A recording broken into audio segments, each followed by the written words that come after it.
नमस्कार। मेरे पिछले वीडियो में मैंने क्लास 7 का lesson 1 the book of nature start किया था। वहाँ पर मैंने लेट स्टार्ट जो है उसके बारे में डिस्कस किया था और ये जो क्वेश्चंस हैं इनको भी हमने ओरली या वर्बली डिस्कस किया था। तो चलो आज हम लोग यूनिट 1 का पहला पैराग्राफ पढ़ते हैं और देखते हैं कि इसमें क्या है। When you and I are together, you often ask me questions about many things and I try to answer them. When you and I, यहाँ पर you कौन है? You है इंदिरा गांधी और I कौन है? I है यहाँ पर जवाहरलाल नेहरू जो कि इंदिरा गांधी के पिता थे।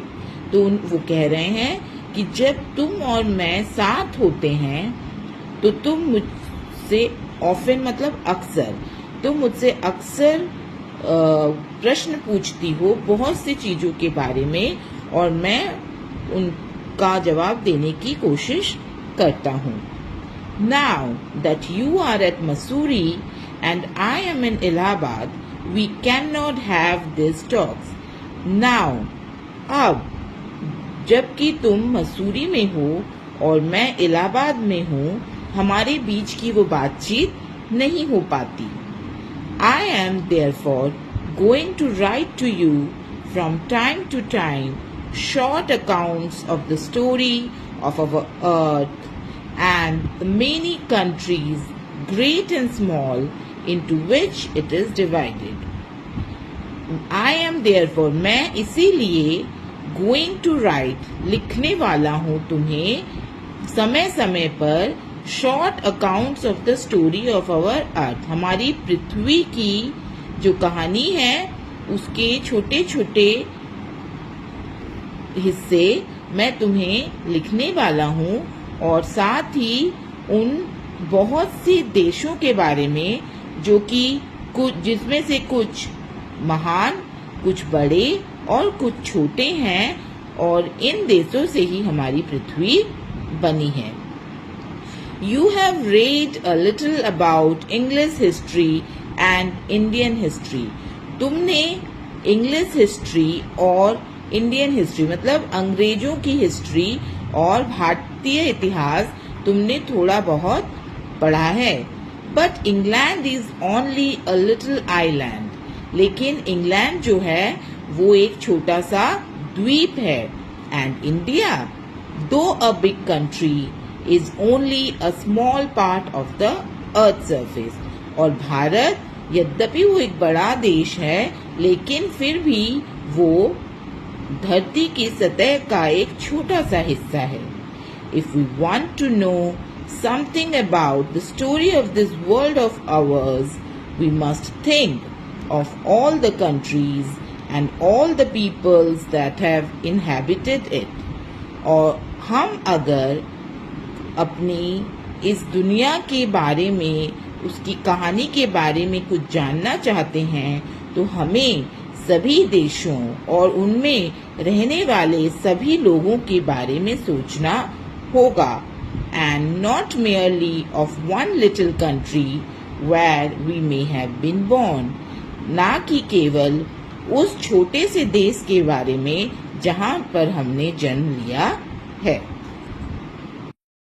और एक बार मैं इससे अच्छी तरह से समझा देती हूँ पैराग्राफ 1 को। द लेसन 1 जो है बुक ऑफ नेचर, ये जो है ये पंडित जवाहरलाल नेहरू द्वारा अपनी बेटी इंदिरा गांधी को लिखे गए चिट्ठियों का की एक किताब है जिसे कंपाइल किया गया था, जिसे एक साथ उन चिट्ठियों को एक साथ करके एक किताब निकाली गई थी, letters from a father to his daughter. उसी किताब में से लिए गए कुछ हिस्से हैं जो द बुक ऑफ नेचर में हम लोग पढ़ेंगे।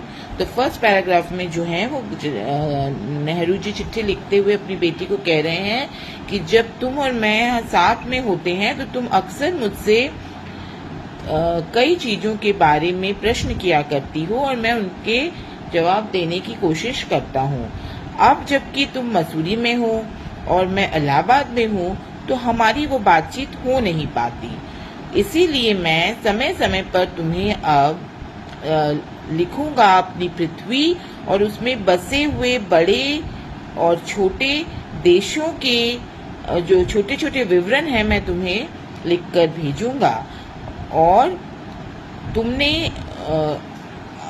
इंग्लिश हिस्ट्री और इंडियन हिस्ट्री मतलब इंग्लैंड का इतिहास और भारत का इतिहास तुमने दोनों ही पढ़ा है, लेकिन इंग्लैंड जो है वो एक छोटा सा द्वीप है और भारत यद्यपि वो एक बड़ा देश है, लेकिन वो धरती की सतह का एक छोटा सा हिस्सा है। तो अगर हम अपनी पृथ्वी के बारे में, अपने विश्व के बारे में हम अगर अब जानना चाहते हैं कुछ भी, तो हमें उन सभी देशों और उनमें रहने वाले सभी लोगों के बारे में भी सोचना होगा, ना कि केवल अपने उस छोटे से देश के बारे में जहाँ पर हमने जन्म लिया है।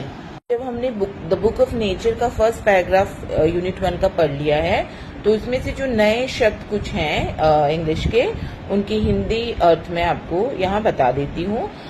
टुगेदर, टुगेदर मीन्स साथ। ऑफन, ऑफन मीन्स अक्सर। देयरफॉर, देयरफॉर मीन्स इसलिए। अकाउंट्स, अकाउंट्स मीन्स विवरण। आइलैंड, आइलैंड मीन्स द्वीप। दो, दो मीन्स यद्यपि। इनहैबिटेड, इनहैबिटेड मीन्स बसे हुए। तो मुझे जो शब्द लगे कि आपको उनके हिंदी अर्थ बता देने चाहिए, मैंने बता दिए हैं। अगर आपको यूनिट 1 के पैरा 1 का कोई और शब्द या कुछ और शब्द जो आपको समझ में नहीं आ रहे हैं, आपको उनके अर्थ जानने हैं, तो आप कमेंट में लिखें, मैं उनके अर्थ आपको बता दूंगी। और मैं आशा करती हूँ कि आपको द बुक ऑफ नेचर के यूनिट 1 का पैराग्राफ 1 अच्छी तरह से समझ में आया होगा। मैं आपसे कहूंगी कि आप पैराग्राफ 1 को अच्छी तरह से पढ़ें और उसे समझने की कोशिश करें। अब चलो हम लोग थोड़ा देख लेते हैं, कुछ ग्रामर भी इसमें देख लेते हैं इसी यूनिट 1 के पैराग्राफ 1 में। यहाँ पर मैंने इसी पैराग्राफ से 4 सेंटेंस लिए हैं, थोड़े मैंने चेंज किए हैं उसमें आपको समझाने के लिए। जैसे पहला वाला है you are at Mussoorie. You are at Mussoorie मतलब तुम मसूरी में हो। सेकंड वाला है आई एम इन इलाहाबाद, मैं इलाहाबाद में हूँ। अब मसूरी में भी हो और इलाहाबाद में भी है, तो फिर मसूरी के पहले एट और इलाहाबाद के पहले इन क्यों लगा? तो यहाँ हमें समझना होगा कि जब कोई छोटा शहर होता है, कोई टाउन होता है, छोटा शहर होता है, तो उसके पहले हम लोग एट लगाते हैं, और जब कोई बड़ा शहर होता है तो उसके आगे हम लोग इन लगाते हैं। तो ये चीजें हम लोगों को ध्यान में रखनी पड़ेगी कि छोटे के आगे एट और बड़े के आगे इन। तो ये एट और इन क्या है? ये प्रीपोजिशन है। तो इनको हमको ध्यान में रखना है कि जब हम लोग किसी छोटे स्थान के पहले लगाएंगे तो एट लगाएंगे, और जब बड़े स्थान के पहले लगाएंगे तो इन लगाएंगे। अब चलिए हम लोग इस चारों सेंटेंसेस को फिर से पढ़ते हैं। You are at Mussoorie, I am in Allahabad, England is a small island, India is a big country. अब आपने ध्यान दिया होगा कि सभी नाम जो हैं, मसूरी, इलाहाबाद, इंग्लैंड और इंडिया, सभी नाम कैपिटल लेटर से स्टार्ट हो रहे हैं, क्योंकि ये जो है ये नाम है, नाउन है, संज्ञा है। कौन सी संज्ञा है, कौन सा नाउन है? ये प्रॉपर नाउन है, ये खास जगहों के नाम है, और इसीलिए ये जब भी हम इनको लिखते हैं ये कैपिटल लेटर से स्टार्ट होते हैं, चाहे वो कहीं पर भी हो, वाक्य के शुरू में हो, बीच में हो या अंत में हो, ये हमेशा कैपिटल लेटर से स्टार्ट होते हैं। तो मैं आशा करती हूँ कि आपको ये समझ में आया होगा। धन्यवाद।